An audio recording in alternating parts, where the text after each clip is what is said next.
Assalamualaikum warahmatullahi wabarakatuh. Nama saya Bintang Adila dari kelas SI 4. Di sini saya akan membagikan hasil bacaan saya selama saya belajar mata kuliah filsafat. Sebelumnya, untuk judul video ini adalah filsafat bukan berasal dari buku yang tebal, tapi melainkan keputusan kita sehari-hari.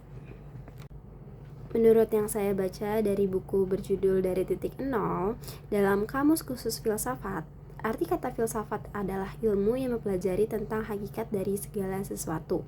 Sebagai sebuah ilmu, tentulah filsafat bukan sekedar artefak ilmu pengetahuan masa lampau, akan tetapi ilmu yang bisa disejajarkan dengan ilmu-ilmu yang berkembang pada masa sekarang ini. Nah, filsafat itu adalah tentang pertanyaan-pertanyaan mendasar yang kita hadapi setiap hari. Nah, dari video ini mari kita telusuri bagaimana filsafat hidup di setiap detik kehidupan kita dan bagaimana ini mendefinisikan kemanusiaan. Nah, contoh yang pertama filsafat di pagi hari yaitu memulai hari dengan pertanyaan eksistensial. Seperti ketika mendengar alarm bunyi, kadang kita berpikir untuk lanjut tidur lagi atau langsung bangun. Memang pertanyaan filosofis itu terdengar sepele, tapi pertanyaan tersebut itu tuh menjelaskan tentang akrasia atau kelemahan kehendak yang dibahas Aristoteles, seperti kamu tahu kamu harus bangun, kamu mau sukses dan produktif, tapi kamu tetap memilih yang sebaliknya. Nah, relevansi dengan kemanusiaan ini adalah manusia itu satu-satunya makhluk yang bisa tahu mana yang benar tapi tetap memilih yang salah. Ini membedakan kita dari hewan yang selalu mengikuti insting.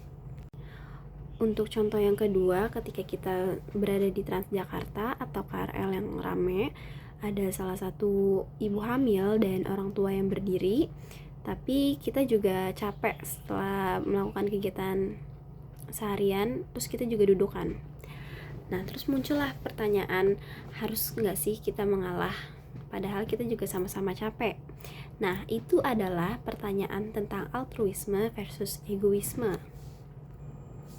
Menurut filsuf Thomas Hobbes, manusia itu egois secara alamiah. Relevansi dengan kemanusiaannya yang membedakan manusia dari hewan adalah kemampuan kita untuk berempati, merasakan penderitaan orang lain, dan bertindak tanpa mengharap balasan. Akhirnya saya mempunyai jawaban, saya akhirnya mengalah dan menurut saya kelelahan fisik saya memang nggak berkurang, tapi saya merasa lebih baik, lebih berempati dan lebih manusiawi. Kesimpulan dari contoh yang kedua ini, manusia itu sepenuhnya tuh nggak egois, tapi kita menemukan kebahagiaan dalam memberi, dan ini membuktikan kalau kita tuh membuktikan ada sesuatu yang lebih baik dalam kemanusiaan kita, dan kita diciptakan untuk saling terhubung dan saling membantu sesama lain. Dan contoh yang ketiga adalah filsafat dalam hubungan seperti hubungan cinta, keluarga, dan pertemanan. Contohnya yaitu orang tua terkadang tidak setuju dengan pendapat atau keputusan karir kita sendiri, atau pasangan kita memang punya nilai hidup yang berbeda. Pertanyaannya terkadang muncul seperti haruskah saya menuruti perkataan orang tua atau harapan orang lain, atau emang kita harus mengikuti jalan hidup diri kita sendiri? Atau yang kedua, pertanyaannya apa cinta itu yang sebenarnya, menuruti atau memberi kebebasan? Nah, pertanyaan tersebut itu adalah pertanyaan tentang otonomi versus kewajiban. Manusia itu adalah satu-satunya makhluk yang mengalami konflik loyalitas. Kita mencintai orang lain, tapi juga perlu mengaktualisasi diri kita sendiri. Nah, dari komunikasi filosofis dengan orang tua, saya memahami konteks mereka terlebih dahulu. Mereka tuh lahir di era berbeda, jadi wajar kalau mereka memiliki pendapat yang berbeda juga dengan kita. Dimana yang dulu tuh dimana keadaan finansial mereka tuh pasti sangat penting kan sampai sekarang. Dan yang kedua, menjelaskan values kita. Maksudnya itu bukan melawan mereka, tapi menunjukkan nilai-nilai yang sudah selama ini kita pelajari. Dan yang ketiga, kompromi bijak. Sebelumnya kita juga bisa berdiskusi terlebih dahulu kepada orang tua.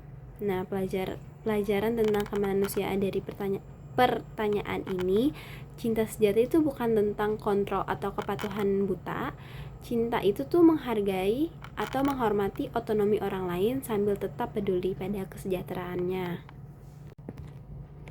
Yang terakhir itu tuh keputusan-keputusan atau pertanyaan kecil inilah yang membentuk siapa kita, dan filsafat memberikan kita framework untuk membuat keputusan yang lebih baik, yang lebih selaras dengan kemanusiaan kita yang terdalam.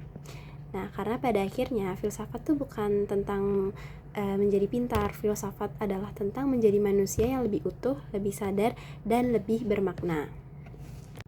Sekian dari saya, kurang lebihnya mohon maaf. Wassalamualaikum warahmatullahi wabarakatuh.